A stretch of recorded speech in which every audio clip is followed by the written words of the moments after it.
Halo saudara, demo tuntut Bupati Pati Sudewo untuk mundur dari jabatannya diwarnai kericuhan. DPRD Kabupaten Pati menyepakati membentuk pansus pemakzulan sang bupati melalui rapat paripurna. Bupati Pati Sudewo pun menghormati keputusan hak angket dan akan mengikuti mekanisme yang ada. Nanti kami punya pembahasannya mengapa Bupati Pati ini bisa sampai dimakzulkan. Sorotan lainnya di Sapa Indonesia Malam soal polemik penarikan royalti pada musik yang diperdengarkan di ruang publik masih terus bergulir. Kini muncul isu baru di mana musik di acara pernikahan akan dikenakan tarif royalti sebesar 2% dari biaya produksi. Dua topik ini akan jadi bahasan utama Sapa Indonesia Malam hari ini. Saya Radi Saputro. Dan saya Friska Clarissa. Inilah Sapa Indonesia Malam selengkapnya.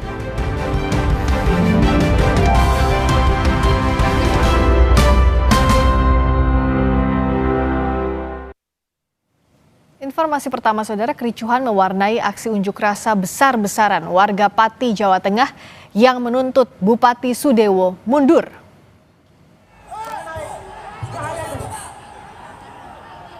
Kericuhan berawal dari warga yang berusaha masuk mendobrak gerbang kantor bupati. Polisi pun merespons dengan menembakkan water cannon atau meriam air ke arah pendemo. Situasi semakin memanas. Polisi pun menembakkan gas air mata untuk membubarkan massa. Satu mobil pun terbakar.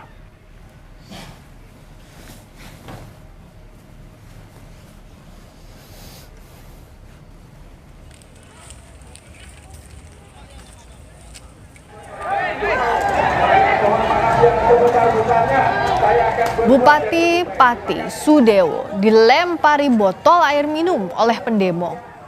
Momen ini terjadi saat Sudewo naik kendaraan polisi untuk berbicara dengan massa yang berunjuk rasa di depan kantornya.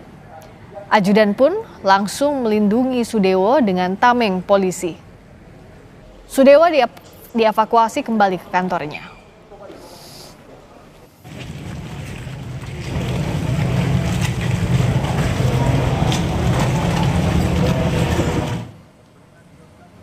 Beragam ekspresi ditunjukkan warga Pati dalam unjuk rasa menuntut pengunduran diri Bupati Sudewo.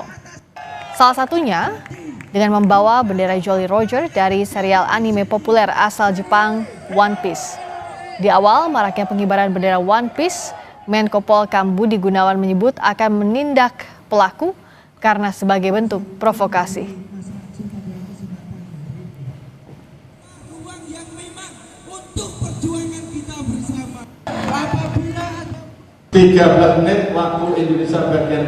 Buntut demo besar-besaran warga Pati, DPRD Kabupaten Pati langsung menggelar rapat paripurna. Hasilnya DPRD menyepakati membentuk panitia khusus hak angket membahas pemakzulan Bupati Pati Sudewo. Agenda rapat paripurna DPRD beberapa anggota DPRD yang terdiri dari beberapa fraksi, ada 8 pengusul untuk dibentuknya hak angket. Kemudian tadi sudah kita bentuk hak angket yang terdiri dari 15 orang anggota dan sudah dibentuk personilnya, siapa ketua, ya, kemudian wakil ketua, sekretaris dan anggotanya. Ya kami harap pansus untuk segera bekerja lah. Kalau soal pemajulan nanti kita bentuk angket, kemudian kita bentuk pansus, ya pansus bekerja sesuai dengan aturan, sesuai dengan regulasi yang ada, diberi waktu paling lambat 60 hari untuk bekerja. 60 hari untuk bekerja, paling lama lah itu lah. Mudah-mudahan tidak sampai 60 hari pansus sudah dapat mensimpulkan untuk dikirim kepada Mahkamah Agung, kemudian Mahkamah Agung kembali kepada DPRD, keputusannya kayak apa, ya itu nanti baru kita tunggu. Saudara, Bupati Pati Sudewo menganggap unjuk rasa besar-besaran warga Pati menjadi pelajaran berharga baginya dalam memimpin. Namun soal desakan mundur, Sudewo bilang dia terpilih secara konstitusional sehingga tidak bisa begitu saja dimundurkan.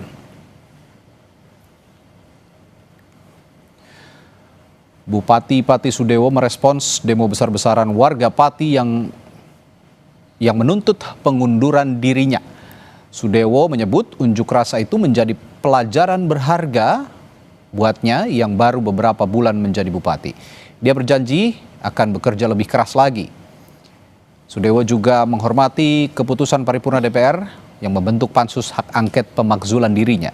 Mengenai desakan mundur, Sudewo bilang dia terpilih secara demokratis dan konstitusional sehingga semua proses ada mekanismenya. Nanti ke depannya akan saya perbaiki segala sesuatunya. Ini merupakan proses pembelajaran bagi saya karena juga baru saja beberapa bulan menjabat sebagai bupati. Saya menghormati hak angket tersebut, paripurna tersebut. Tuntutan kan sudah disampaikan tadi. Kalau saya kan dipilih oleh rakyat secara konstitusional dan secara demokratis, jadi tidak bisa saya harus berhenti dengan tuntutan. Untuk dengan tuntutan seperti itu, semuanya ada mekanisme. Untuk mengetahui kondisi terkini di Pati, Jawa Tengah, kita dengar laporan langsung jurnalis Kompas TV Gesi Lutfia. Gesi, setelah demo besar-besaran suatu hari ini, warga Pati hari ini bagaimana langkah selanjutnya dari DPRD dan Bupati Pati?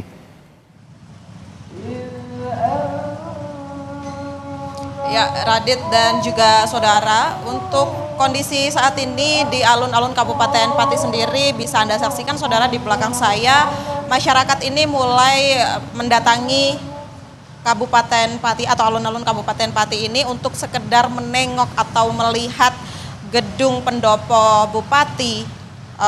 Untuk melihat, tadi kan sempat ada kericuhan dan juga perusakan fasilitas. Warga ini sempat melihat dan juga banyak yang masih berkumpul untuk menyaksikan sisa-sisa dari kericuhan yang telah terjadi siang tadi. Yang berbeda jika tadi kondisi di belakang saya sepi ini, sekarang sudah mulai ramai lalu lintas karena memang jalur yang awalnya ditutup untuk aksi massa ini sekarang sudah dibuka kembali dan aktivitas di alun-alun ini juga sudah mulai normal. Selain itu, Radit dan juga saudara, untuk jika kita berbicara tentang hasil dari aksi massa di hari ini sendiri, setelah terjadi beberapa kali kericuhan yang sampai menimbulkan banyak masyarakat yang terluka ini, hasilnya adalah sempat tadi massa ini beralih dari gedung Bupati Kabupaten Pati ini menuju ke gedung DPRD Pati. Nah, di sana massa ini baru meredam, baru bisa tenang karena memang DPRD Pati ini sudah bisa menerima tuntutan, di mana tuntutan ini hanyalah satu tuntutan saja, yakni untuk meminta Bupati Pati Sudewo untuk lengser dari jabatannya. Nah, hal ini mendapat respon positif juga dari DPRD Pati, di mana mereka langsung menyelenggarakan sidang paripurna yang hasilnya adalah DPRD Pati ini akan membentuk atau sudah membentuk begitu ya, tadi sudah membentuk panitia khusus hak angket untuk nantinya mengurus pemakzulan daripada Bupati Pati ini sendiri. Namun untuk pemakzulan sendiri, Radit dan juga saudara, memang harus ada proses-proses tertentu yang memang melibatkan banyak pihak, tentunya mulai dari DPRD sendiri, kemudian juga ada nantinya Mahkamah Agung, dan juga hingga Presiden, sehingga hasilnya tidak bisa kita dapatkan secepat mungkin. Namun hal ini cukup meredam emosi daripada masa aksi tadi karena memang sudah ada tindakan begitu. Tadi juga kami sempat mewawancarai beberapa masa aksi pada siang hari tadi. Mereka mengungkapkan bahwa mereka akan senantiasa untuk tetap mengawal kasus ini hingga tuntas. Selain itu kami sampaikan juga dari aksi dan juga kericuhan yang terjadi siang tadi, saat ini ada beberapa korban yang mengalami luka-luka, di mana korban ini terdiri dari masa aksi dan juga para aparat pengamanan tadi, di mana saya mendapatkan update terbaru bahwa korban ini sejumlah 40 orang yang mengalami luka-luka dan dirawat di beberapa rumah sakit dan juga puskesmas di kabupaten ini sendiri. Radit.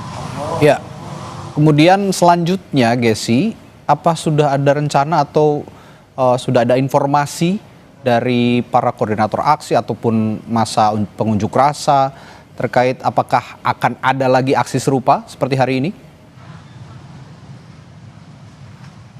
Ya, Radit dan juga saudara, untuk informasinya sendiri belum ada tanggal pasti yang ditentukan untuk masa akan melakukan aksi kembali. Namun mereka menegaskan bahwa mereka menginginkan hal ini diusut sampai dengan tuntas, sehingga jika memang nantinya diperlukan atau memang tidak ada kejelasan terkait tuntutan di hari ini, maka mereka siap untuk melakukan aksi kembali. Radit.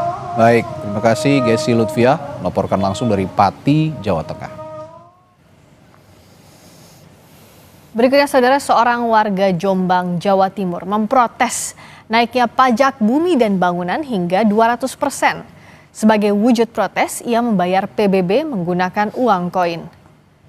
Ditemani sejumlah kerabat, warga desa Pulau Lor ini membawa uang koin di dalam sebuah galon air mineral ke kantor Dinas Pendapatan Daerah.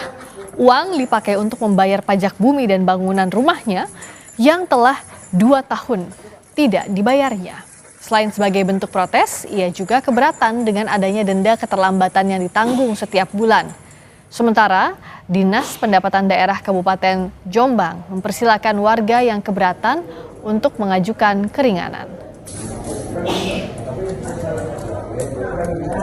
Oh ini untuk protes saja, untuk ini karena saya tidak punya uang.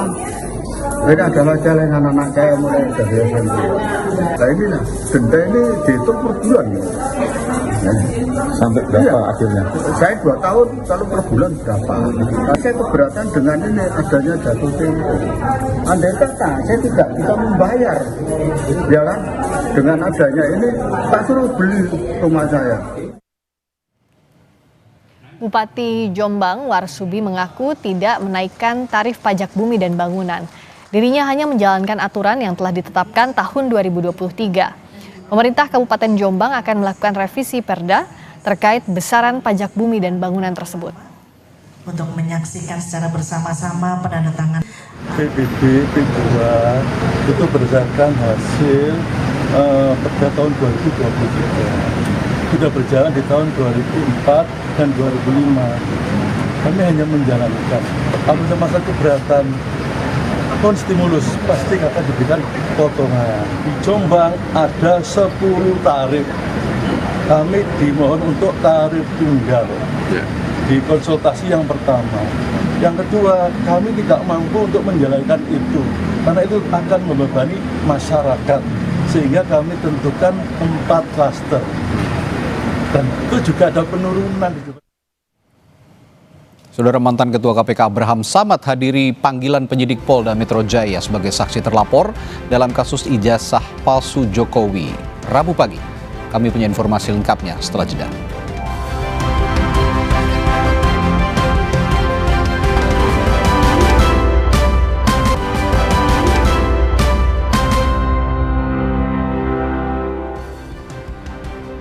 Mantan Ketua KPK Abraham Samad menghadiri panggilan penyidik Polda Metro Jaya sebagai saksi terlapor dalam kasus ijazah palsu Jokowi Rabu pagi.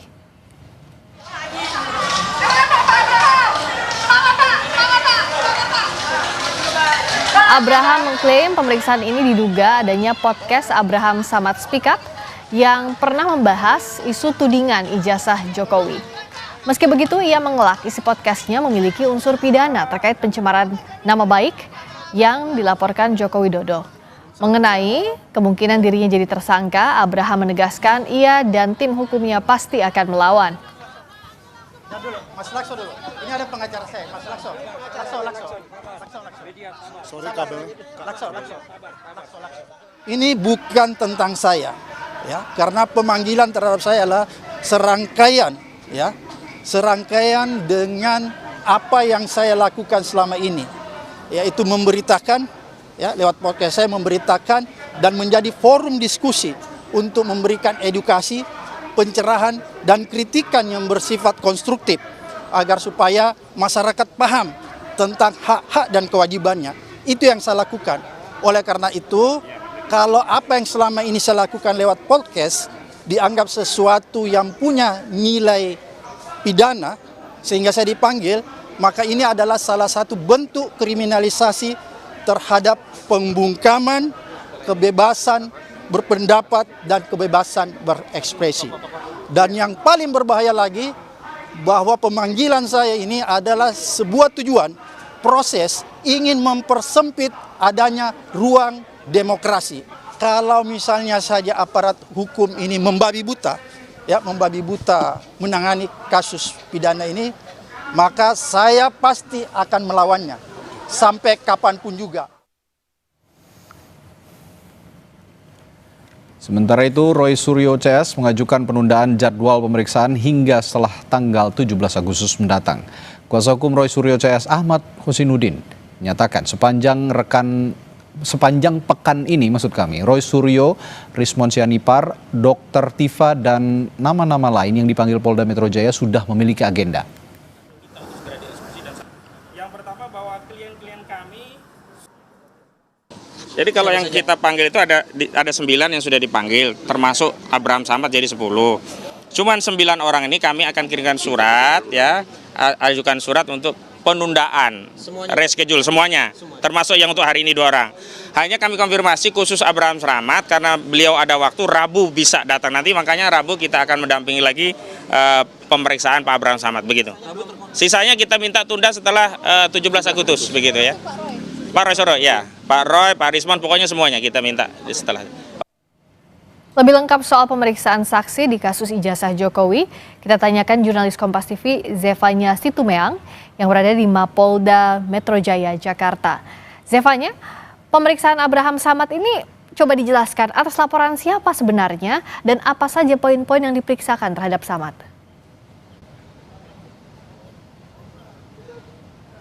Ya Friska, tadi kami sudah bertanya kepada kuasa hukum dari Abraham Samad, Ahmad Husinuddin, tadi sempat menyampaikan bahwa memang untuk pemanggilan dari Abraham Samad hari ini sebagai saksi, ini atas laporan yang dilayangkan oleh Presiden RI ke-7 Joko Widodo tentunya, yang juga ini digabungkan dengan laporan yang dilayangkan oleh dari Wakil Ketua Pradi Bersatu, Recumanan, dan juga ada dari Andi Kurniawan, kemudian juga dari Marat Samuel Syuken, sehingga dari laporan-laporan ini digabungkan untuk memanggil Abraham Samad sebagai saksi dalam kasus ini. Tadi juga terkait dengan poin-poin pemeriksaan yang memang kalau sampai saat ini masih dalam ruang penyidik begitu ya, Abraham Samad belum selesai, tapi tadi dari LBH Muhammadiyah ini sempat menemani Abraham Samad dalam pemeriksaan di dalam begitu, sehingga tadi dikabarkan penyidik ini banyak bertanya terkait dengan podcast milik Abraham Samad, yakni Abraham Samad Speak Up begitu, yang dimana dalam podcast tersebut ini mengundang Roy Suryo sebagai narasumbernya.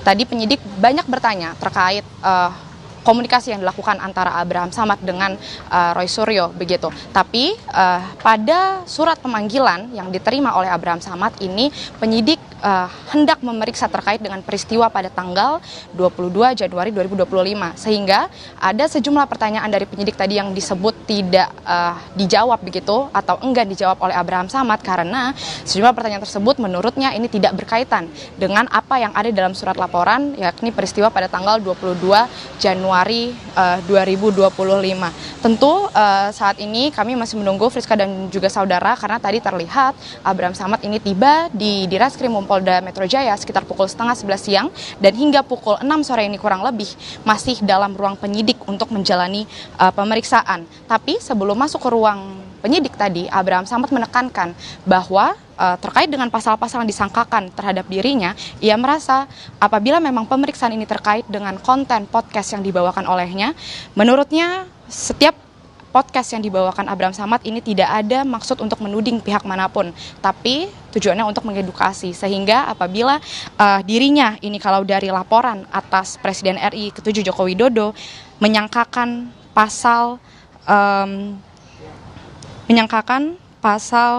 310, kemudian 311 KUHP, lalu ada pasal 27A, pasal 28 UU ITE, ini dianggap tidak berkaitan seharusnya dengan isi konten podcastnya. Karena dalam diskusi yang dilakukan dirinya dengan Roy Suryo ini hanya membahas terkait dengan polemik tudingan ijazah palsu Joko Widodo. Sementara itu tadi juga dikatakan untuk pelapor lainnya seperti Lecumanan, kemudian Andi Kurniawan ini yang melaporkan atas pasal berbeda, yakni pasal 160 KUHP tentang penghasutan, ini juga dianggap menurutnya tidak benar karena tidak ada maksud untuk menghasut. Itu kalau pembelaan dari Abraham Samad begitu ya. Tapi apabila nanti dari hasil penyidikan kemudian Abraham Samad ini dinaikkan statusnya menjadi tersangka, ia menyebut bahwa dirinya akan melawan karena menurutnya pemanggilan terhadap dirinya jika memang hanya terkait dengan podcast tersebut ini sebagai bentuk dari pembungkaman demokrasi kalau pernyataan dari Abraham Samad juga kuasa hukumnya begitu ya terkait dengan kebebasan berekspresi.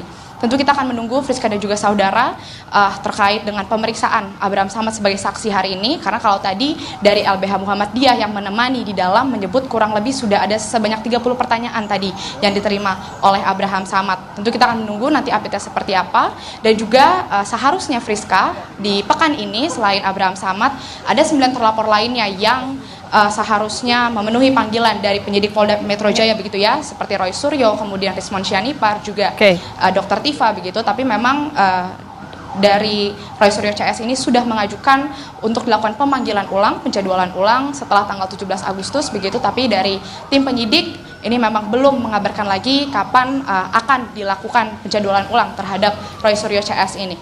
Friska. Terima kasih Zevanya Sitomeang dari Mapolda Metro Jaya. Abraham Samad masih diperiksa terkait dengan podcast atau siniarnya yang dianggap melanggar pidana terkait dengan kasus ijazah Jokowi, tapi Abraham Samad menolak jika podcastnya itu dianggap melanggar ketentuan pidana. Terima kasih Zevanya. Kesorotan selanjutnya, Wakil Presiden Gibran Rakabuming menemui Wapres ke-6 Republik Indonesia Jenderal Purnawirawan Tri Sutrisno. Gibran menyerahkan undangan upacara peringatan HUT ke-80 Republik Indonesia untuk Tri Sutrisno. Selain bersilaturahmi, keduanya sempat berdiskusi soal kepemimpinan wawasan kebangsaan, serta berbagai isu lainnya. Wapres Gibran menyatakan banyak mendapat ujangan dari Tri Sutrisno terkait pentingnya pembangunan sektor pendidikan dan kesehatan untuk Indonesia. Kehadiran Gibran ke kediaman Tri Sutrisno cukup menarik perhatian.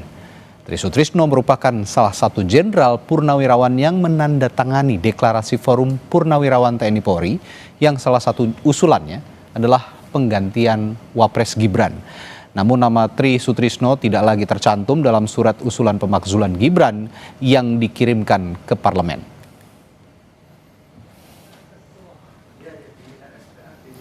Sementara Ketua Umum Legiun Veteran Republik Indonesia Letjen TNI Purnawirawan HBL Mantiri mengapresiasi pertemuan Wapres Gibran Rakabuming dengan Wapres ke-6 Republik Indonesia Tri Sutrisno. Mantiri menilai kunjungan Gibran sebagai bentuk penghargaan kepada generasi yang lebih tua. Pak Tri Sutrisno juga bisa berbagi pengalaman, ujarnya, dalam menghadapi situasi Indonesia saat ini. Anak muda selalu juga harus menghargai orang tua dan belajar dari pengalaman orang tua itu, dan karena beda situasi kondisi kan, jadi kita harus menyesuaikan dan belajar dari orang lain, bukan hanya dari pengalaman sendiri, tapi juga belajar dari pengalaman orang lain, itu penting. Menko Infrastruktur dan Pembangunan Kewilayahan Agus Harimurti Yudhoyono merespons video viral yang memperlihatkan momen Wapres Gibran Rakabuming tak menyalaminya dalam sebuah acara militer. AHY menyatakan tidak ada masalah dengan Wapres Gibran. Menko Infrastruktur dan Pembangunan Kewilayahan Agus Harimurti Yudhoyono menyatakan hubungannya dengan Wapres Gibran baik-baik saja. AHY juga menegaskan tidak mempunyai masalah dengan Gibran. Sebelumnya sempat viral video yang menunjukkan Wapres Gibran melewati dan tidak menyalami Menko yang hadir di acara gelar pasukan dan kehormatan militer di Batu Jajar Kabupaten Bandung. Gibran sempat menyalami sejumlah menteri, namun ia hanya melewati dan tak menyalami Menko AHY dan Menko lain. Saudara, pemain Timnas Indonesia U17 jatuh ke lubang pembatas lapangan Stadion Utama Sumatera Utara usai mencetak gol ke gawang Tajikistan. Kami punya informasinya setelah jeda.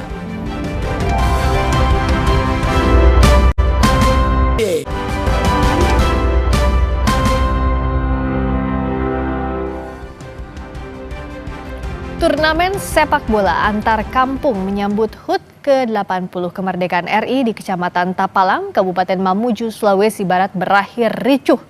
Dua kubu supporter terlibat perkelahian mengakibatkan 3 orang terluka.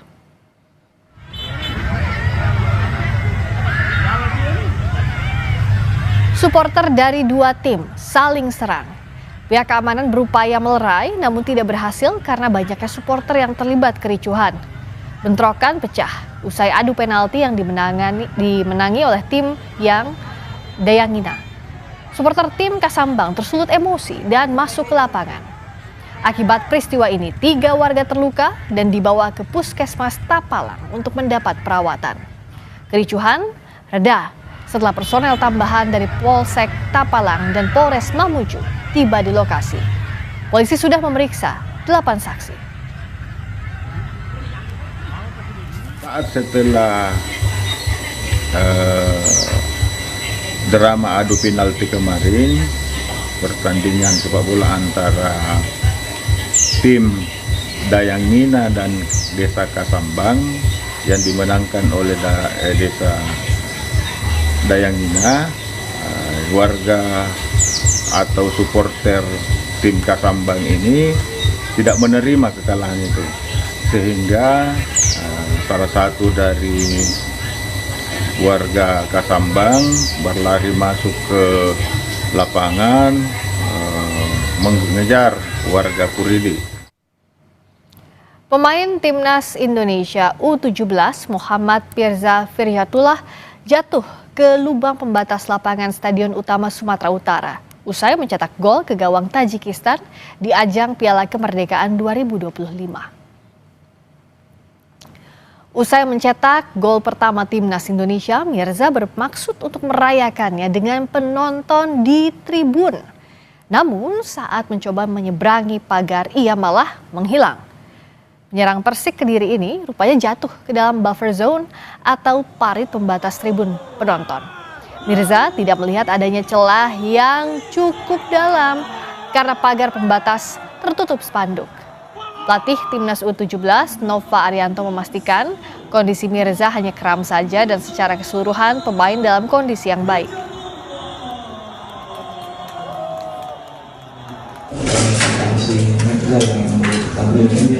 Sempat jatuh, mana kondisinya? Mengenai kondisi Mirza cukup baik, dia hanya kram saja dan serius, semua pemain dalam kondisi baik dan harapannya mereka bisa tampil di saat kompetisi. Kita ke informasi lain, warga Pati menggelar demo besar-besaran mendesak pengunduran diri Bupati Pati Sudewo. Merespons tuntutan, DPRD Pati pun akan membentuk pansus hak angket membahas pemakzulan. Kericuhan mewarnai aksi unjuk rasa besar-besaran warga Pati, Jawa Tengah yang menuntut mundur Bupati Sudewo. Demo yang semula berlangsung tertib menjadi panas karena pengunjuk rasa berusaha masuk ke kantor Bupati. Polisi pun menembakkan gas air mata. Bupati Pati Sudewo sempat muncul di tengah aksi massa yang menuntutnya mundur. Sudewo menyampaikan permintaan maaf di atas mobil rantis polisi. Namun kedatangan Sudewo disambut lemparan botol air mineral. Polisi lantas melindungi Sudewo memakai tameng polisi. Sudewo kemudian masuk kembali ke mobil dan meninggalkan pendopo Kabupaten Pati.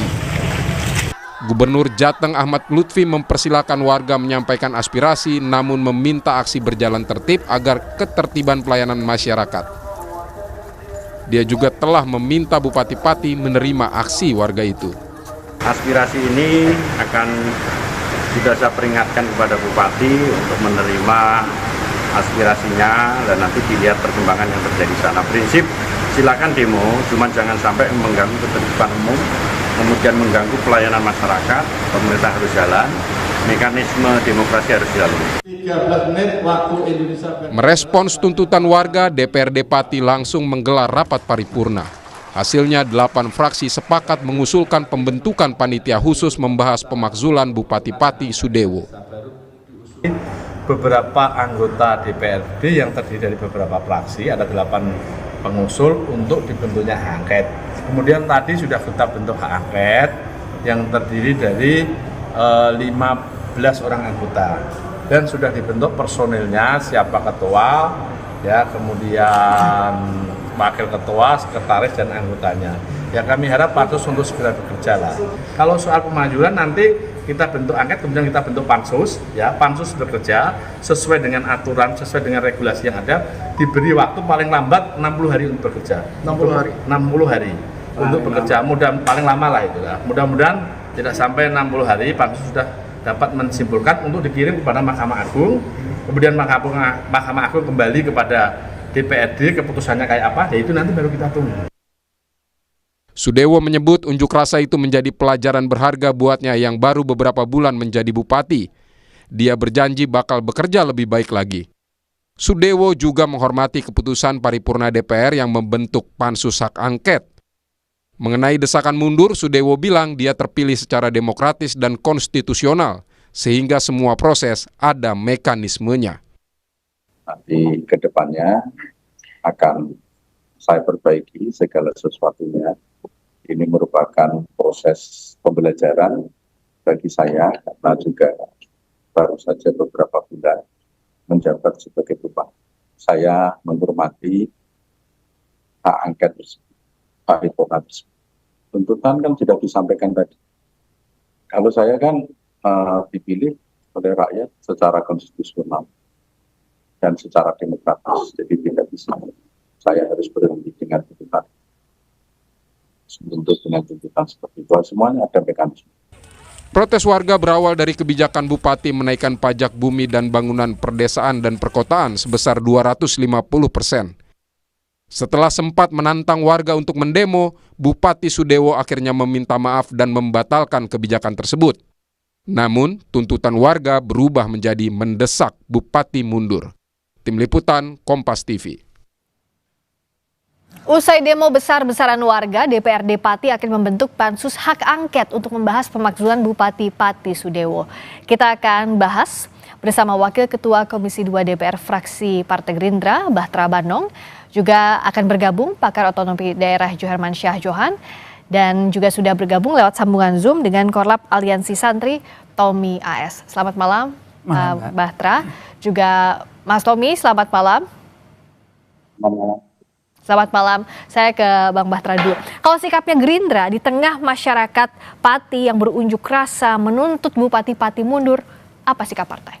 Kami ingin menyampaikan bahwa setiap individu ataupun kelompok, baik itu secara perorangan maupun secara organisasi, itu dibenarkan dalam hal menyampaikan pendapat. Karena kan di Undang-Undang kita sendiri nomor 9 tahun 98 itu diatur bahwa orang bebas berkumpul, berserikat, dan bebas menyatakan pendapat, dan itu bagian dari bagian dari demokrasi bahwa setiap orang punya hak untuk menyampaikan pendapatnya di muka umum.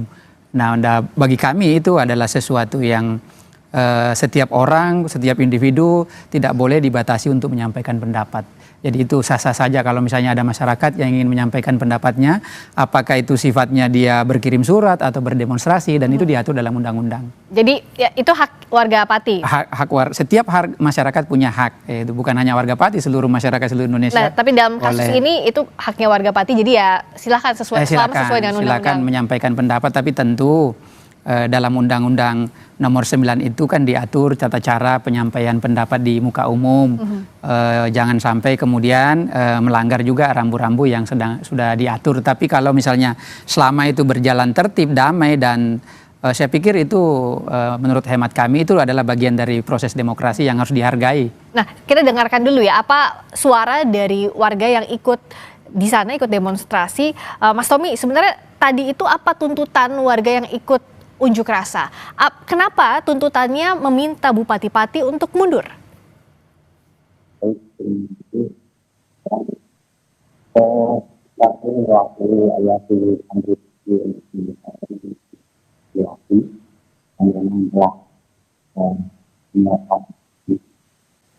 Bang Tommy, izin, kayaknya kita harus perbaiki dulu ya komunikasinya karena suaranya terdengar mendem di sini, nggak terlalu terdengar. Nanti kita akan perbaiki dulu komunikasinya ya, sambil saya ngobrol juga dulu dengan Bang Bahtra. Bang Bahtra, gini, kan sekarang tuh sudah ke levelnya diusulkan hak angket lewat rapat paripurna tadi di DPRD Pati. Ini langkah yang tepat atau enggak dengan hak angket? Gerindra gimana? Saya ingin menyampaikan bahwa memang terkait soal pemberhentian kepala daerah itu kan diatur di Undang-Undang nomor 23 tahun 2014, di mana pasal 78-nya itu poin pertama adalah bahwa seseorang kepala daerah ya bisa dilakukan pergantian kalau yang pertama itu adalah dia meninggal atau berhalangan tetap. Terus yang kemudian yang kedua adalah dia mengundurkan diri. Ya. Nah itu bagian dari berhalangan tetap. Terus yang ketiga adalah diberhentikan. Nah diberhentikan ini di pasal 78-nya ayat 2-nya itu diatur mekanismenya. Ya. Bahwa bisa diberhentikan kalau misalnya pertama itu masa jabatannya sudah berakhir. Terus yang kedua dia berhalangan selama 6 bulan berturut-turut. Terus kemudian nanti ada tata cara lagi di pasal 79, 80 sampai seterusnya itu diatur tata cara pemberhentian bahwa bisa tadi melalui mekanisme. Kalau misalnya sejauh ini bahwa DPRD di Pati sudah membentuk pansus untuk kemudian melakukan hak angket nanti. Nah menurut hemat kami itu adalah langkah yang pas untuk dilakukan. Terus kemudian kita mencari titik terangnya nih. Karena nanti kan pada saat pembentukan pansus itu pasti Pak Bupati akan diminta keterangan. Nah di forum itu nanti Pak Bupatinya akan menyampaikan secara gamblang. Kemudian ada nggak sesuatu yang dilanggar dari proses yang sedang terjadi. Masih ada kemungkinan lolos dari hak angket itu, artinya masih bisa diterima atau tidak diterima jawaban ya, nanti akan terang benderang setelah misalnya pembentukan hak angket itu. Dan kami dari Partai Gerindra, walaupun Pak Sudewo adalah kader kami juga mendorong anggota DPRD Gerindra di sana untuk ikut dalam hak angket itu agar proses yang terjadi yang hari ini yang kita lihat sedang ramai ini bisa terang benderang, karena kan nanti di sana akan dijelaskan secara detail, secara rinci bahwa ada nggak sesuatu yang dilanggar oleh Pak Bupati. Nah, tetapi tidak boleh juga dibuat-buat. Misalnya tidak ada sesuatu yang dilanggar terus kemudian dicari-carikan alasannya sehingga kemudian ini menjadi semacam cara terus untuk menggulingkan secara paksa itu kan tidak boleh juga, karena kan diatur sama undang-undang kita. Tetapi bagi kami Partai Gerindra, kalau memang ada yang dilanggar ya silahkan diproses ke jenjang selanjutnya. Tetapi kalau tidak ada yang dilanggar tentu juga akan harus menjadi pertimbangan. Terus kemudian jangan dicari-carikan alasan. Nah kalau ini alasannya apa dari warga Pak Tommy? Karena kan soal kebijakannya sudah dicabut sebenarnya oleh Bupati. Tapi ada keparahan warga pada saat awal kebijakan PBB 250% naiknya ini digulirkan. Mas Tommy. Iya, terima kasih.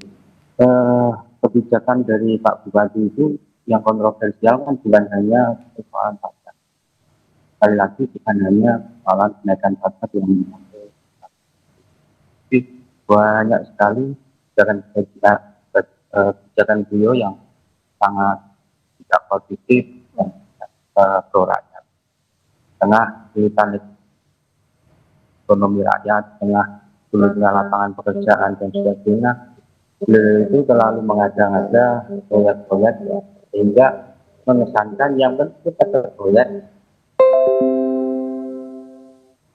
Kita tahu sendiri lah gimana proyek. Kadang-kadang dampaknya tidak karena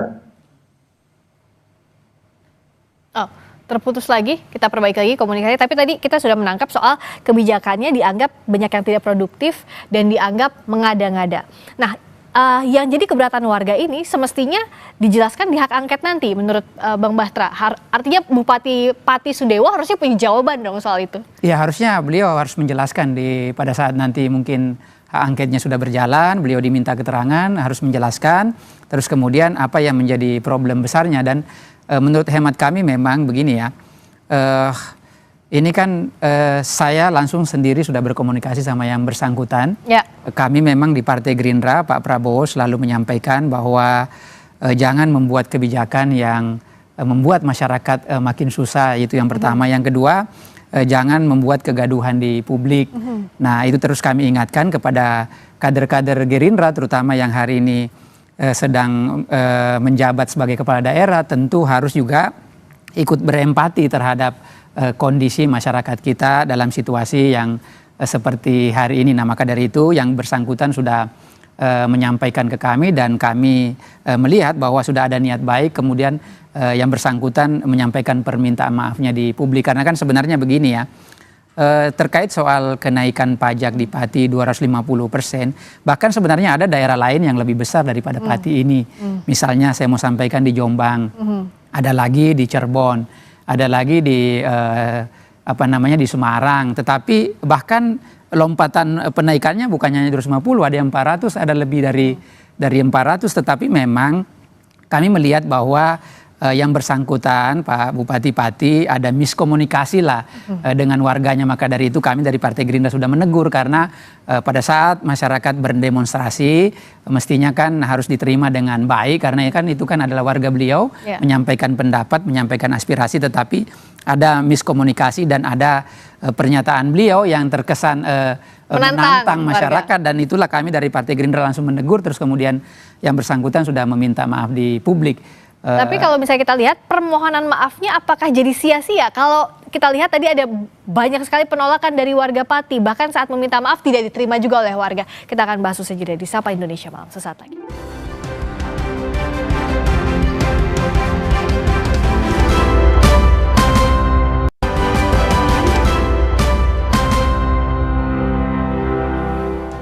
Masih di Sapa Indonesia Malam, membahas usai demo besar-besaran warga, DPRD Pati akan membentuk pansus hak angket untuk membahas pemakzulan Bupati Pati Sudewo. Kita masih membahasnya bersama dengan Wakil Ketua Komisi 2 DPR fraksi Gerindra, Bahtra Banong, dan juga bergabung lewat sambungan Zoom ada Mas Tommy AS. Mas Tommy, kalau dari demonstran, dari pengunjuk rasa, sebenarnya apa sih yang membuat memuncak emosinya sampai hari ini? Apakah ia hanya kebijakan kemarin saja atau ada akumulasi dari gaya komunikasinya juga Bupati Pati? Ya itu tadi, itu puncak akumulasi dari rasa kecewa rakyat Pati terhadap gaya komunikasi beliau, dan juga kebijakan-kebijakan beliau yang dirasa kurang bermanfaat untuk rakyat. Sebagai contoh, ini contoh beberapa contoh saja. Ada renovasi Masjid Agung yang baru berapa tahun kemarin direnovasi dan kondisinya masih bagus. Ada renovasi alun-alun, ada renovasi Videotron dan sebagainya dan sebagainya. Nah itu kan sebenarnya kebijakan-kebijakan yang kurang bermanfaat bagi rakyat. Nah itu diprotes berkali-kali. Kalau sekarang sampai menuntut Bupati Pati untuk mundur, kenapa sampai demikian? Kan untuk pemakzulan tidak semata-mata karena demonstrasi, ada alasan-alasan konstitusional yang harus dipenuhi, Mas. Iya, kami akan mengikuti alur yang ada atau aturan yang ada. Karena kami juga warga yang taat hukum, tidak mungkin kami memaksakan kehendak. Buktinya kami juga tidak masuk ke pendopo kabupaten dan langsung misalkan memaksa beliau untuk menandatangani mundur, kan tidak. Kita justru datang ke DPR baik-baik. Tadi saya masuk di ruang Bapak. Tadi saya ikut di ruang paripurna, saya ikut mengikuti sidang. Justru yang kami tanyakan di sini sebagai warga Pati, kami juga ingin tanya bagaimana peran DPR, bagaimana peran DPR menyikapi berbagai macam kebijakan Bupati yang dirasa tidak pro rakyat. Nah, tadi pada saat ikut juga di ruang paripurna, apa yang Mas Tommy AS dan kawan-kawan lihat yang berlangsung di sana? Apakah memang proses pansus hak angket ini adalah langkah tepat yang harus diambil? Iya, itu langkah tepat. Kita akan tunggu proses itu sambil mengawalnya. Nah, dan kami akan mengawal itu sampai keluar hasilnya, dan tentu kami juga akan menyampaikan berbagai macam bukti, dan itu silakan nanti kita ketemu lagi. Nah, jadi kan artinya kalau masyarakat sejauh ini ingin segera digulirkan terus ya pansus hak angket ini berjalan dengan baik agar bisa dijelaskan. Nah, untuk demonstrasinya apakah berhenti di hari ini atau seperti apa Mas Tommy? Karena kita lihat ya sepanjang hari ini kekecewaan warga memuncak di demonstrasi dan juga mengutarakan kekecewaan terhadap Bupati, meminta Bupati untuk mundur. Apakah ini akan berlanjut juga unjuk rasa hari ini? Iya. Kalau bukan hari ini, nanti di waktu lain kami akan datang kembali untuk menagih, terutama kepada DPR yang telah menjanjikan kepada kami hak angket tersebut. Ya, jadi pasti kami akan mengawal itu. pasti akan mengawal prosesnya. Nah, bicara soal proses sekarang, kita juga sudah bergabung dengan pakar otonomi daerah Jo Hermansyah Johan. Pak Jo, apa kabar? Ya, baik, malam. baik.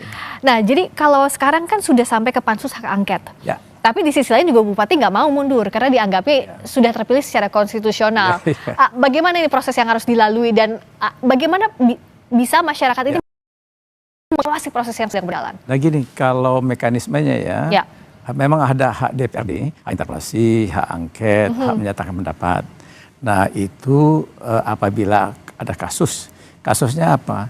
Kasusnya ada kebijakan yang menimbulkan keresahan yang luas dari masyarakat. Bagian dari undang-undang pemerintahan daerah itu ya? Undang-undang Pemda. Ya. Jadi kalau ada kasus seperti itu, maka berdasarkan suara aspirasi masyarakat itu yang ditangkap oleh DPRD bisa melakukan hak-haknya, menggunakan hak-haknya. Hak pertama ya hak interpelasi untuk minta penjelasan.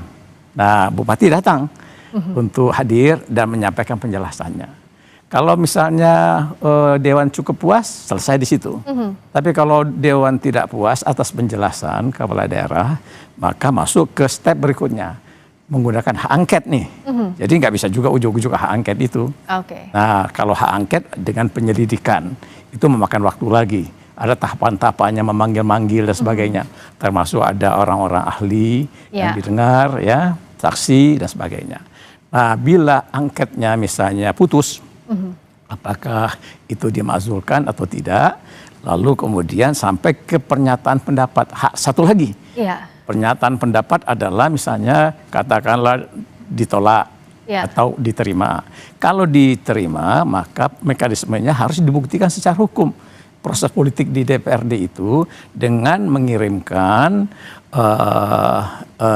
surat DPRD ke Mahkamah Agung. Ya, untuk dapat fatwa MA ya Pak ya? Nah, bukan fatwa. Jadi sifatnya putusan MA tentang terbukti atau tidak secara hukum. Ada nggak pelanggaran undang-undang? Adakah pelanggaran sumpah jabatan? Nah, kalau itu terbukti, maka misalnya MA menyatakan terbukti.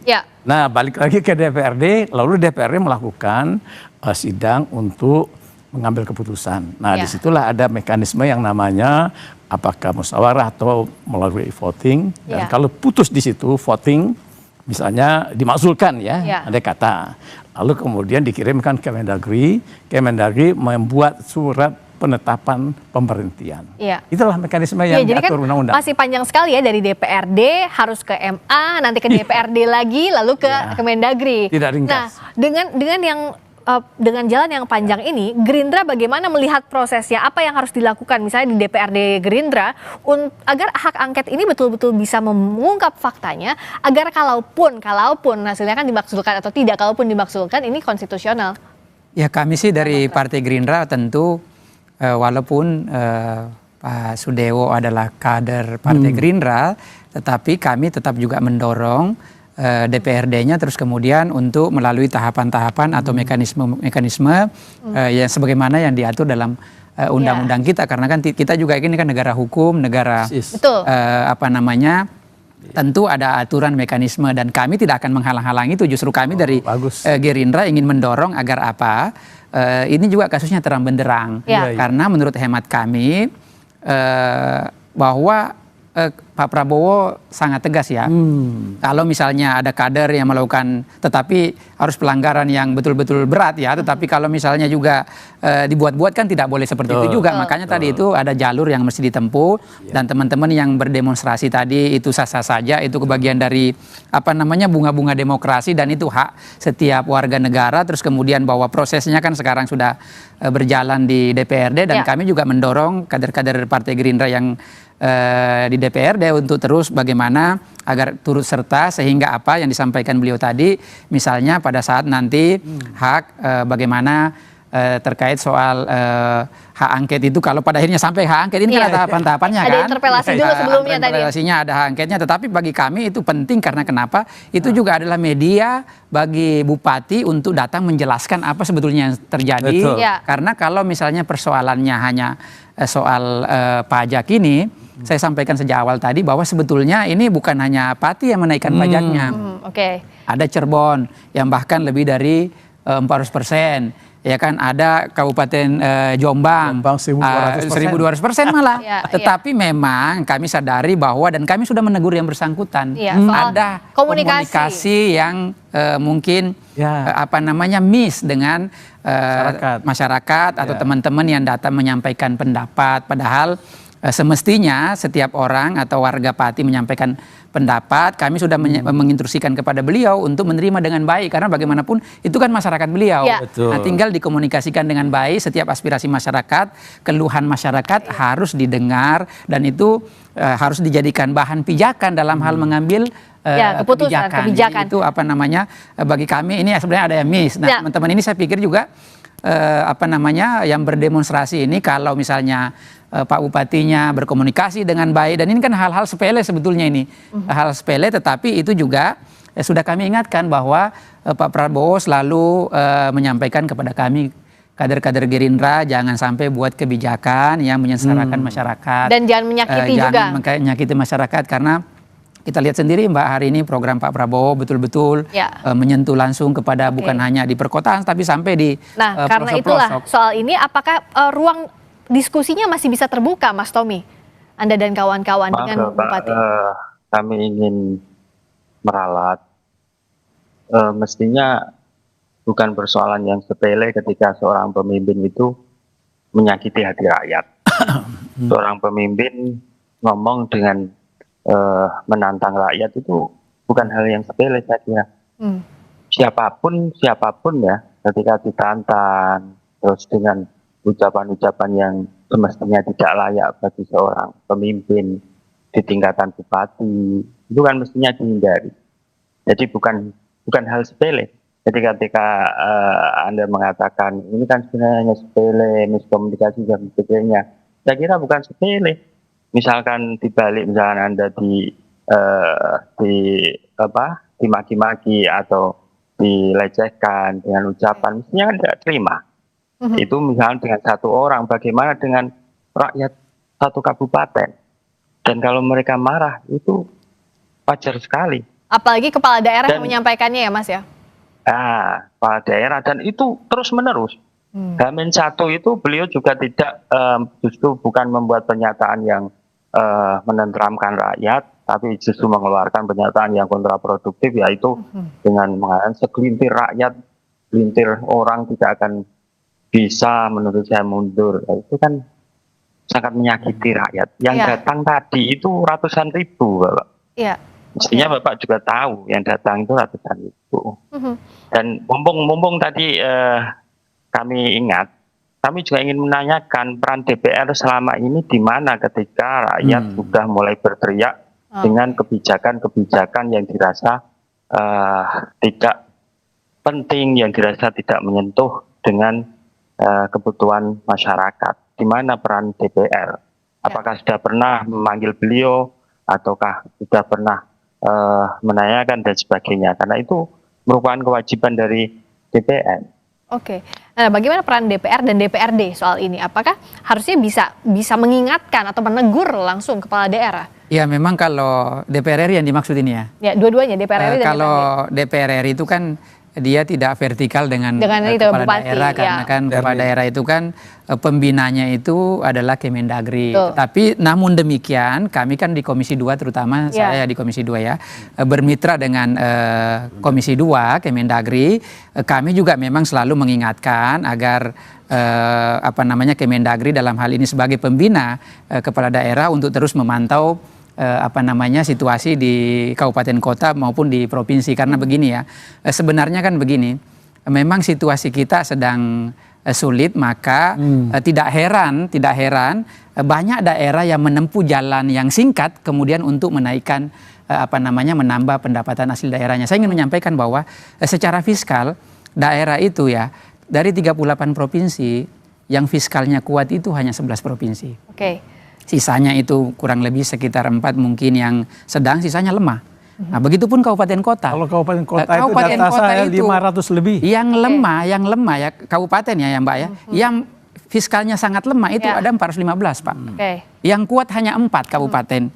Nah, kalau kota yang lemah itu yang kuat itu hanya 11, sisanya itu adalah yang lemah semua. Ya. Nah mungkin karena situasi ini yang membuat kemudian kepala daerah mengambil jalan pintas untuk menaikkan pajak itu. Ya. Tetapi kami dari Partai Gerindra, Pak Prabowo selalu memesankan bahwa walaupun dalam kondisi begini, setiap kepala daerahnya harus tetap berempati sama masyarakat, nggak boleh menempuh jalan ini. Mesti kepala daerahnya harus kreativitas, terus kreatif. Misalnya kenapa kami ya, contoh kecil Mbak, di Komisi 2 ingin mendorong misalnya Kemendagri bagaimana pengawasan sama BUMN ini lebih ditingkatkan agar apa? Itu salah satu BUMD agar itu salah satu cara kemudian agar BUMD kita ini sehat sehingga bisa berkontribusi. Jadi nggak apa-apa tuh langsung rakyat yang dibebani. Daerah. Jadi bukan jalan pintas kemudian menaikkan pajak, tetapi itulah kemudian kenapa kami terus mendorong agar kepala-kepala daerah itu harus kreatif. Saya sampaikan, jadi ada persoalan besar sebetulnya. Apa itu? Kondisi DPR juga harus menangkap ini. Tiba-tiba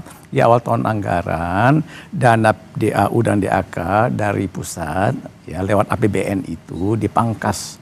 Itu kurang lebih 50 triliun. Itu punya dampak yang sangat serius kepada pemda-pemda yang fiskalnya lemah. Akhirnya begini salah satu contohnya. Nah, lalu kepala daerah yang kepengen untuk menjalankan pembangunan sesuai dengan visi misi dan kampanyenya, itu langsung kemudian mencari cara ya untuk menutupi kekurangan dari dana alokasi umum dan DAK fisik, DAK non fisik, bangun jalan, rumah sakit.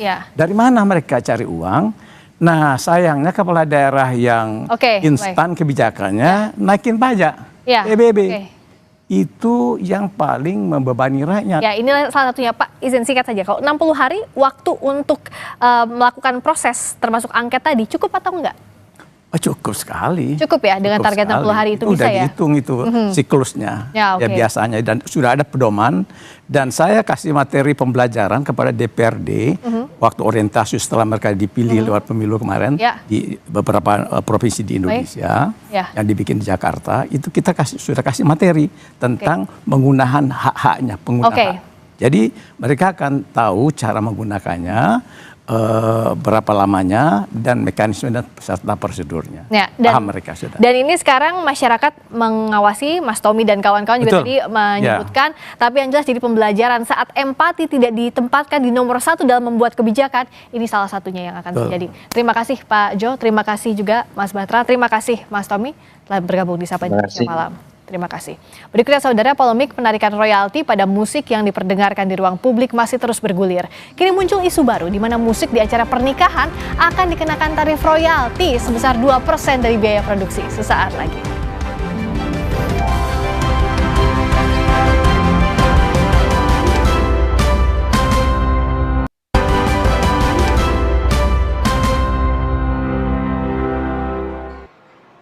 Polemik pungutan royalti musik yang memanas belakangan ini memunculkan kecemasan di kalangan pelaku usaha mikro, kecil, dan menengah, khususnya pemilik kafe dan restoran.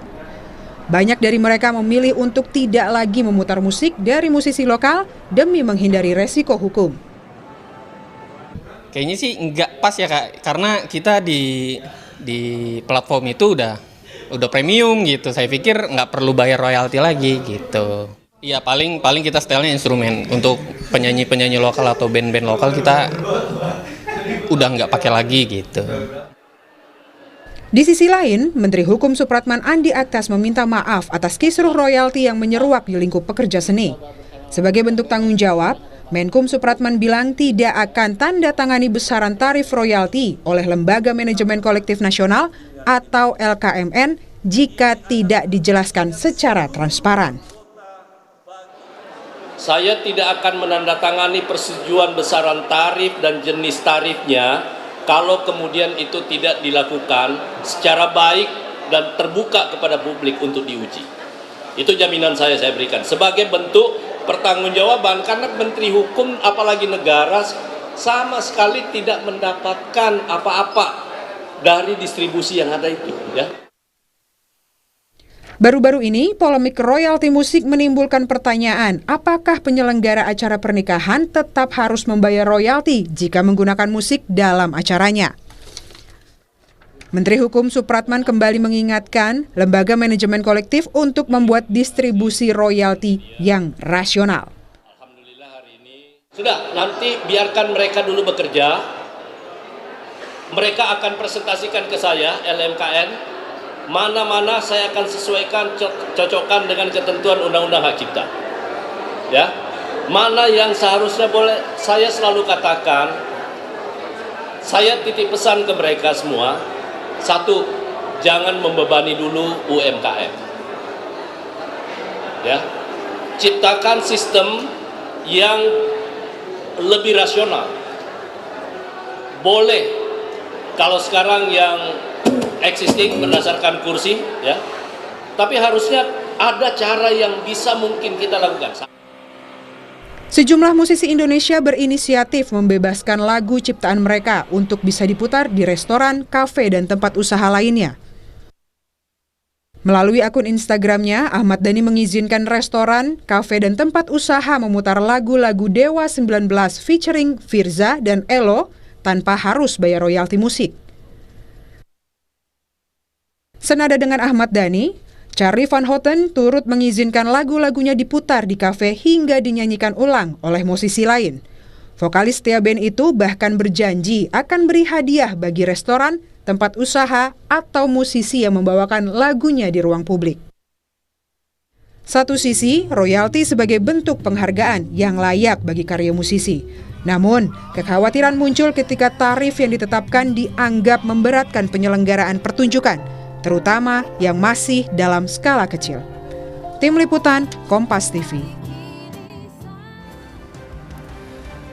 Saudara, memutar atau menyanyikan lagu di acara resepsi pernikahan, ulang tahun, atau hajatan lainnya, ini bisa kena royalti. Apakah benar demikian? Bagaimana sih sebenarnya ketentuan royalti di kegiatan hajatan seperti ini?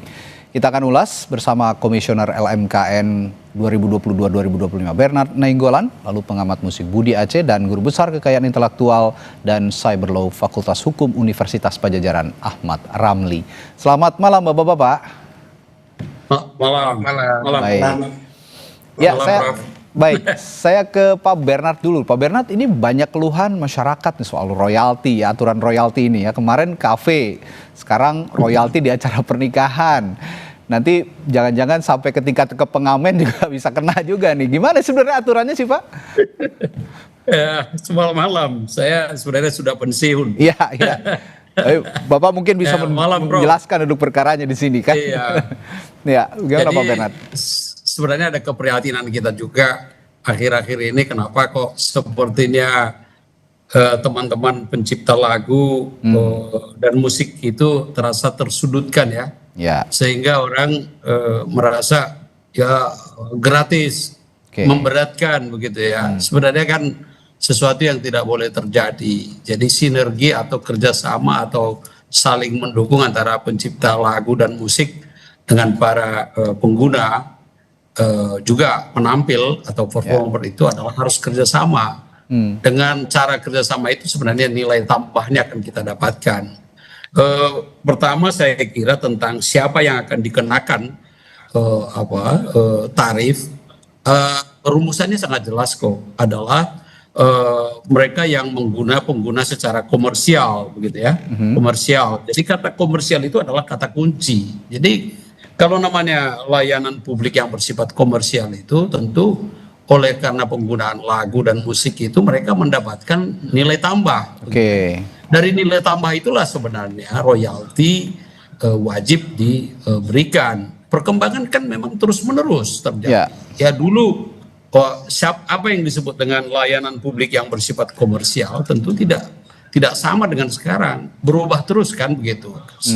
Secara dengan fasilitas, termasuk juga dunia kita yang dulu yang konvensional menjadi bertambah lagi persoalan digital gitu ya. Jadi kita bahasakan itu dengan analog dan digital begitu. Saya kira itu berkembang terus. Tapi kata kuncinya apa? Atau intinya itu kita berharap sebenarnya semua bisa bekerja sama dengan baik gitu ya. Tidak ada yang disudutkan. Ada kata yang perlu juga kita klarifikasi, memberatkan gitu ya para pengguna gitu ya. Sehingga akibatnya apa? Orang takut gitu kan? dan dipakai istilah takut begitu ya. Padahal sebenarnya perlu kita dalami, memang literasi kita tentang ini memang masih kurang begitu ya. Itu memang perlu semacam semacam sosialisasi dari LMKN atau kita semua stakeholder termasuk pemerintah untuk menjelaskan itu mana saja yang menjadi pelayanan publik yang bersifat komersial. SK Menteri terbaru saya kira sudah cukup menjelaskan itu, tapi memang perlu didetailkan, ditafsirkan lagi. Misalnya kalau disebutkan pertemuan umum, live event tertentu begitu, apa gitu. Memang itu masih perlu semacam penjabaran ulang sehingga orang tidak resah. Tadi ada teman saya mau reuni ini bulan depan ini, saya harus bayar nggak sih, kan begitu kan. Tentu ini adalah sesuatu yang harus kita jawab supaya mereka tidak ragu-ragu untuk gembira bersama-sama. Ini kan hiburan untuk reuni, begitu ya. Publik ya. Jangan mereka menjadi sepertinya tertekan. Ini setiap lagu ini boleh nggak sih? Kebayang nggak Pak kalau masyarakat kita sekarang bernyanyi pun ragu-ragu? Mestinya bernyanyi gembira, dan undang-undang hak cipta kita memfasilitasi itu. Ya, jadi tidak ada alasan bagi kita untuk takut-takut, untuk segan-segan menggunakan lagu. Sepanjang Anda sebenarnya tidak menjadi dalam layanan publik dan komersial, ya pakai saja begitu kan. Tapi apa itu? Tadi ada juga pertanyaan, kalau pernikahan seperti apa sih? Nah ini juga jadi pertanyaan begitu kan. Jadi orang menjadi ragu untuk bernyanyi. Jadi akhir-akhir ini saya kira kita kok jadi penyanyi yang ragu-ragu dan tidak gembira untuk bernyanyi begitu ya. Kenapa bisa sampai begitu gitu ya? Ada kemunduran dalam melihat persoalan. Jadi yang mau saya katakan juga kepada para pengguna yang komersial juga tidak perlu ragu-ragu. Kita bisa memakai lagu, tentu membayar royalti sesuai dengan apa yang sudah diputuskan dan sudah digariskan, dan tidak semua dikenakan royalti saat ini. Menurut peraturan terakhir saya kira memang itu ada limitasinya begitu ya. Jadi maksud saya itu jangan ada kesan bahwa kita ini sekarang sedang diadu domba begitu ya. Ya bernyanyi dan pakailah musik itu dengan bertanggung jawab gitu ya. Tidak ada yang melarang Anda sebagai pengguna komersial untuk itu. Tapi bayar. Bayarannya bagaimana? Gak mahal juga kok. Ya gitu Pak. Oke, baik. Saya ke Prof. Ramli. Prof. Ramli, kalau begitu sebenarnya sebagai pihak yang pernah juga ikut menyusun aturan hak cipta, sebenarnya bagaimana sih duduk perkara ini bisa diselesaikan? Karena kalau kata Pak Bernard tadi sebagai komisioner LMKN sebelumnya, ini tidak ada masalah, hanya mungkin sekat-sekat aturan saja yang tidak dipahami publik secara menyeluruh begitu Pak. Prof. Ramli. Oke, terima kasih. Terima kasih. Jadi yang pertama saya ingin jelaskan bahwa Undang-Undang Hak Cipta ini dibuat untuk melindungi semua pencipta, tidak hanya pencipta lagu sebetulnya, karena hak cipta ini objeknya sangat luas. Tetapi juga tidak untuk menyusahkan rakyat. Gitu. Saya ingin menegaskan betul bahwa ini tidak untuk menyusahkan rakyat. Jadi kalau kemudian implementasinya, ini undang-undang sudah sangat jelas. Jadi dari semua ketentuan itu ada dua penggunaan yang individual. Misalnya saya membeli lagu didengar sendiri, itu sama sekali tidak ada kaitan dengan royalti. Dan yang kedua adalah penggunaan komersial. Penggunaan komersial misalnya dinyanyikan digunakan di restoran, di kafe, ya di TV, apa segala macam. Jadi semua yang mewajibkan pembayaran royalti seperti Dr. Bernard tadi katakan adalah yang komersial. Yang tidak komersial sama sekali nggak ada.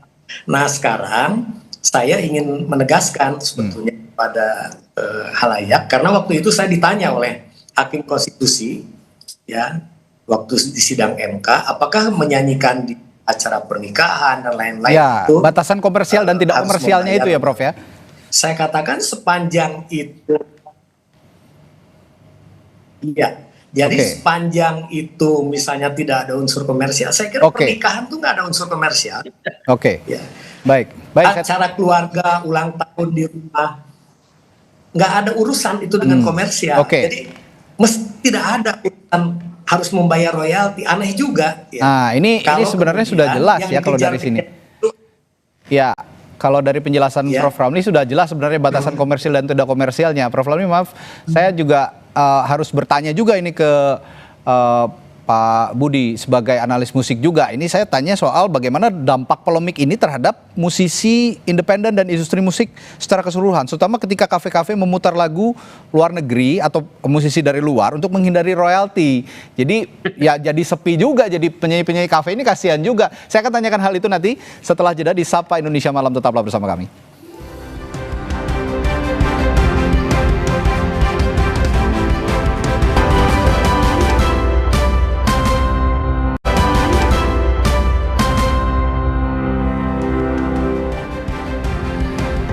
Kembali di Sapa Indonesia Malam, tadi sebelum jeda saya sempat bertanya ke analis musik Pak Budi Aceh. Pak Budi, kalau melihat dampak polemik ini kepada musisi independen, terlebih ya kita bicara industri musik secara keseluruhan lah ya. Kalau memang terutama kalau memang musik misalnya diputar di sebuah kafe, tapi masih takut-takut gitu, akhirnya lebih memilih memutar lagu-lagu dari musisi luar gitu. Ini untuk menghindari royalti yang dimaksud ini bagaimana pengaturannya sebenarnya? Kalau memang dikenakan sedikit-sedikit dikenakan royalti, jadi susah juga kan musisi-musisi independen ini juga banyak yang mereka baru merintis karir begitu misalnya. Ya, terima kasih banyak Kompas TV. Ya. Selamat malam Bapak-bapak dari LMKN dan semua narasumber yang malam hari ini hadir. Saya ingin menyampaikan yang pertama sekali adalah bahwa sejak royalti mulai dibicarakan secara luas di masyarakat, bahkan kemudian akhirnya secara serius sampai hari ini, itu lebih kurang 2 tahun lalu ya, ketika Ahmad Dhani mengkritisi Once Michael, sahabatnya di satu band, lalu kemudian akhirnya bergulir. Apa yang terjadi hari ini, dalam pengamatan saya, itu terjadi pembelahan. Dalam konsep royalti itu kan ada 2 pihak yang berkepentingan. Yang pertama adalah user yang menggunakan lagu yang diciptakan dengan penciptanya. Ya. Lalu peran LMKN ini adalah mediator yang mempertemukan 2 pihak ini dalam konteks collecting tadi.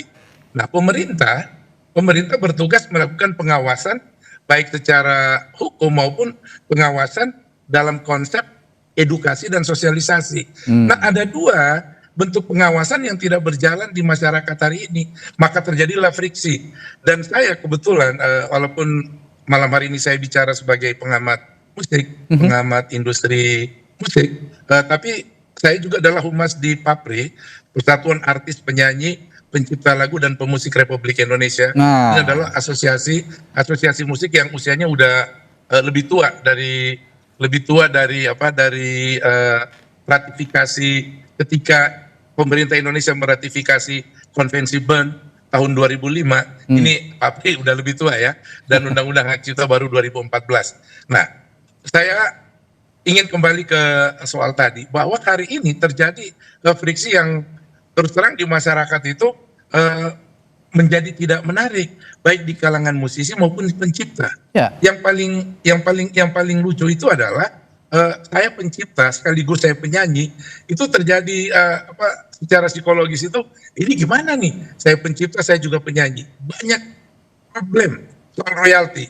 Saya selalu bilang, royalti ini bukan soal problemnya Ahmad Dhani. Royalti ini bukan problemnya Ariel Noah, Agnes Monica, Ari Dias, dan kawan-kawan. Royalti bukan problem musisi Jakarta. Royalti adalah problem Indonesia. Hari ini kita membicarakan tentang restoran yang tidak mau membayar. Ini satu hal, padahal problem royalti itu luas banget. Sehingga menurut saya, di awal dari komentar saya dalam diskusi malam hari ini adalah tanggung jawab pemerintah hari ini itu tidak berjalan dengan baik dalam konteks sosialisasi dan edukasi. Nah, itu. Saya pernah mengkonfirmasi ini ke DJKI. Ketika itu Pak Razuli itu menyebutkan bahwa di DCKI pemerintah itu menghadapi berbagai macam bentuk hak cipta. Salah satunya musik. Jadi energi pemerintah untuk memperhatikan musik ini itu jadi terbagi. Nah, oleh karena itu menurut saya, kalau Kementerian Hukum melalui DCKI tidak sanggup melakukan sosialisasi dan edukasi secara merata ke seluruh Indonesia, maka libatkan kementerian terkait. Ada Kementerian Kebudayaan, karena ini soal mindset masyarakat yang taat terhadap hak cipta. Lalu kemudian ada Menteri UMKM, ada Menteri Ekonomi Kreatif yang berhubungan dengan Horeca, hotel, restoran, dan karaoke. Nah, 3 kementerian ini menurut saya harus membantu Kementerian Hukum untuk melakukan edukasi dan sosialisasi itu. Baik. Jadi kalau pertanyaannya Mas, apa yang terjadi di musisi hari ini yang independen, yang profesional maupun musisi dari seluruh wilayah, itu beragam macam tanggapannya, tapi rata-rata semua ingin belajar dan belajar lagi. Sehingga saya selalu mengatakan bahwa tidak ada cara lain. Hari ini kekisruhan ini karena sosialisasi kita nggak berjalan dengan lancar. Pemerintah harus introspeksi bahwa ada kelemahan dalam edukasi soal hak cipta. Iya. Itu Mas. Dan yang dibebankan itu kan sebenarnya bukan musisinya yang sedang manggung misalnya di sebuah kafe, tapi pengusaha kafenya kan, kalau memang mengacu pada aturan kan seperti itu. Tapi ya sekarang malah mindset para musisi, terutama musisi-musisi yang baru merintis karir itu, mereka punya ketakutan begitu, akhirnya begitu. Nah, ini saya lempar lagi ke Pak Bernard. Kalau begitu Pak Bernard, Anda juga kan pernah berada di LMKN dari 2022 ya kalau saya tidak salah sampai 2025 ya. Nah, ini yang tadi dikritik oleh Pak Budi juga, selama ini tidak ada sosialisasi dan edukasi yang komprehensif begitu terhadap publik, terutama yang saya bilang tadi soal sekat-sekat aturan, mana yang bisa komersil, mana yang tidak. Bagaimana Anda menjelaskan duduk perkara ini? Ya, baik. Saya kira Pak Budi betul ya. Ada hal yang harus kita bereskan dalam dalam persoalan royalti ini, gitu ya. Termasuk budaya kita melihat sebenarnya apakah royalti itu harus bayar atau tidak, gitu ya. Memang sudah sangat terbiasa kita memang bahwa tidak ada kewajiban untuk membayar royalti itu. Tapi kita kan sedang mencari keadilan dalam hubungan mereka, hubungan antara pencipta lagu dan musik ya. Jadi pencipta lagu dan musik. Jadi sekaligus ya.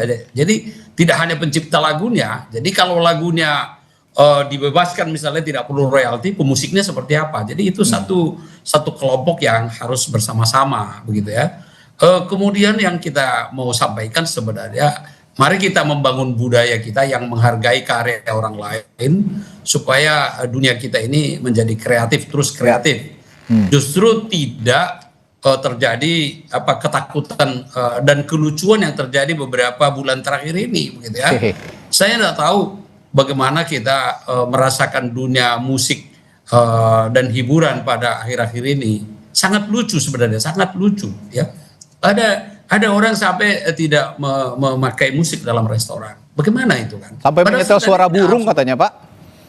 Burung, ini kan polemik juga. Ya kalau burungnya digantung di situ di restoran, siapa yang mau cari royalti kan? Itu dia, masa kita harus bayar royalti ke burung juga? Iya, sebuah produk yang itu kan ada fiksasi dari jadi itu memang harus itu kan karya cipta juga begitu. Ini kita gambarkan secara sederhana. Saya belajar dari Prof. Ramli nih tentang ini. Jadi yang mau saya katakan ke kita itu, jangan kita diperhadapkan satu sama lain seolah-olah kita mempunyai kebutuhan yang berbeda. Kebutuhan kita sama, restoran, hotel dan sebagainya itu dengan musik itu akan mempunyai nilai tambah. Dia perlu dukungan dari para musisi dan penyanyi-penyanyi yang baik begitu kan. Perlu, dan perlu juga catatan yang harus diketahui oleh kita semua adalah lagu asing juga, lagu-lagu orang asing juga harus membayar royalti di Indonesia. Jadi tidak akan dibebaskan juga. Sebab kita mempunyai hubungan timbal balik dengan mereka begitu. Lagu-lagu kita juga diputar di Jepang, dibayar juga sama mereka. Gitu ya. Lagu-lagu kita yang ada di Malaysia juga dibayar oleh mereka juga gitu. Jadi jangan juga ini jadi merendahkan semangat dan nilai para musisi atau para pencipta lagu kita kita diskusikan aja. Kalau tarif lebih memberatkan, angka mana yang menurut kita pas, gitu ya. Saya setuju dengan Pak Menteri bahwa harus mempunyai ukuran tentang tarif, gitu. Tapi kalau yang belum dibebankan dijelaskan kepada LMKN, perlu data bagaimana yang disebut memberatkan tentang tarif. Jadi tidak hanya sesuka hati menentukan ini per kursi berapa begitu. Apa acuan kita menentukan angka-angka itu? Perlu ada kuncinya ada di komersil mana, yang tidak komersil yang mana. Itu kan bisa lebih diperinci lagi, Pak. Oke. Lebih luas lagi, Pak, adalah persoalan bagaimana menentukan tarif. Itu tidak gampang menentukan 160.000 per kursi. Itu kan masalah teknis ke depannya ya.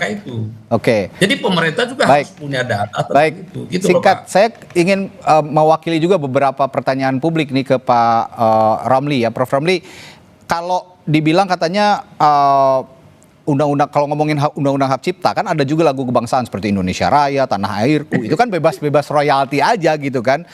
Tapi mengapa ada perbedaan perlakuan dalam pemutaran acara di publik misalnya dibandingkan dengan lagu-lagu yang diciptakan oleh musisi-musisi sekarang? Jadi kalau Indonesia Raya itu jelas ya, diatur di pasal 43 Undang-Undang Hak Cipta. Itu dikecualikan dan dianggap bukan pelanggaran. Jadi kita sebut itu sebagai pembatasan, ya. Tapi dalam beberapa pengertian di common law itu disebut sebagai fair use, artinya boleh digunakan tanpa melanggar. Jadi jangan khawatir, nyanyi lagu itu biasa aja. Kalau suara burung tadi, saya ingin menegaskan bahwa Undang-Undang Hak Cipta itu jelas menyebut kewenangan LMKN itu adalah di bidang lagu dan musik. Jadi suara-suara di luar itu, suara burung, suara ada kera, suara apa itu bukan, kalau bukan lagu dan musik tidak dilindungi. Baik, konteksnya sudah jelas dari Prof Ramli, dari juga Pak Bernard sebagai komisioner LMKN yang sebelumnya. Jelaskan. Ya, silakan Pak, singkat saja. Waktu kita sudah habis. Undang-undang ini berumur sudah 10 tahun lebih. Baru kali ini aja kita mematuhi. Sebetulnya kalau semua bisa mematuhi ketentuan ini, dalam arti bahwa membayar kepada lembaga manajemen kolektif, maka mau nyanyi apa di kafe pun nggak ada hambatan apa-apa. Baik, terima kasih. Yang kedua juga ingin katakan, silakan Pak, singkat. Saya ingin katakan bahwa seharusnya kalau mau menetapkan tarif, jangan mahal tapi kemudian ditinggalkan orang. Murah tapi massal. Saya melihat misalnya lebih rasional ya menetapkan tarifnya. BPS itu ada 4,8 juta ya penyedia makanan dan minuman. Kalau 1 juta saja menggunakan musik dan masing-masing membayar 2,5 juta per tahun, sudah 2,5 T. Baik. Dari situ saja. Baik. Terima kasih Prof Ramli, lalu juga Pak Bernard. Kita sudah berdiskusi malam hari ini. Yang tadi kritik Pak Budi juga perlu diperhatikan juga oleh pemerintah bahwa sosialisasi dan juga edukasi terhadap publik terkait sekat-sekat aturan ini, terutama soal komersil yang mana, tidak komersil yang mana, ini harus lebih dirincikan lagi, terutama berbagai stakeholder yang terkait dan kementerian yang terkait. Terima kasih Pak Bernard, Prof Ramli, dan sebelumnya juga ada Pak Budi tadi sudah bergabung bersama kami di Sapa Indonesia Malam. Saudara, setelah jeda ada informasi lain yang akan kami hadirkan di Sapa Indonesia Malam. Di antaranya ada seorang nelayan asal kota Bitung, Sulawesi Utara yang hanyut hingga ke perairan Filipina. Apa penyebabnya? Sesaat lagi di Sapa Indonesia Malam.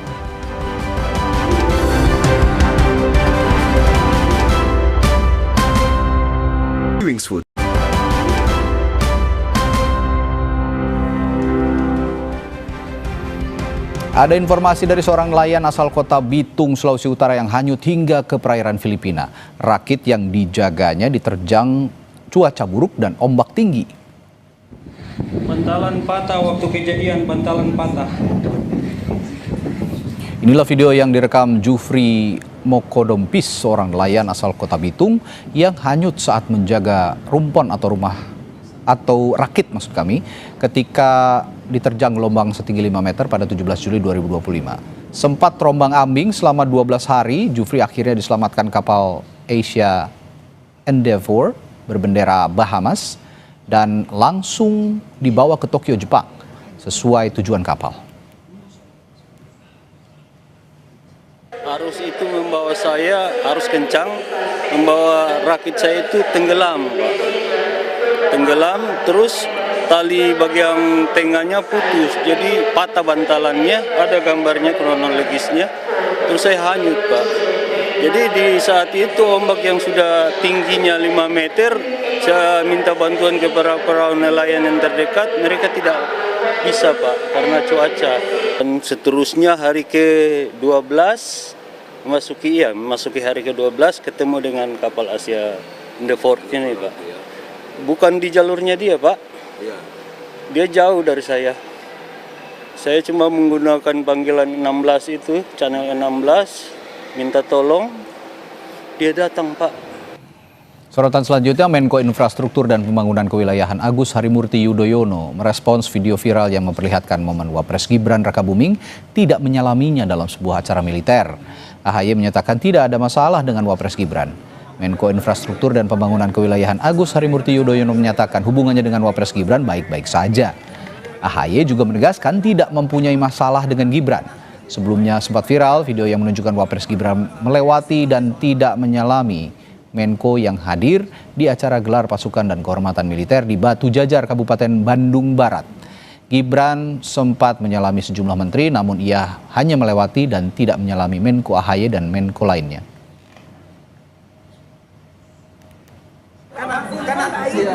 Baik sekali.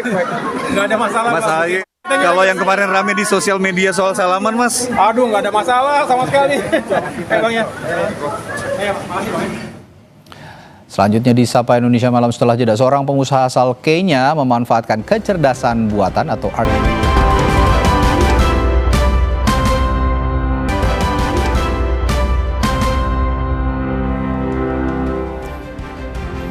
Seorang pengusaha asal Kenya memanfaatkan kecerdasan buatan atau AI untuk mendobrak hambatan komunikasi bagi komunitas teman tuli. Aplikasi yang dibuatnya akan jadi platform penerjemahan bahasa isyarat pertama di Afrika yang dirancang untuk penggunaan lokal.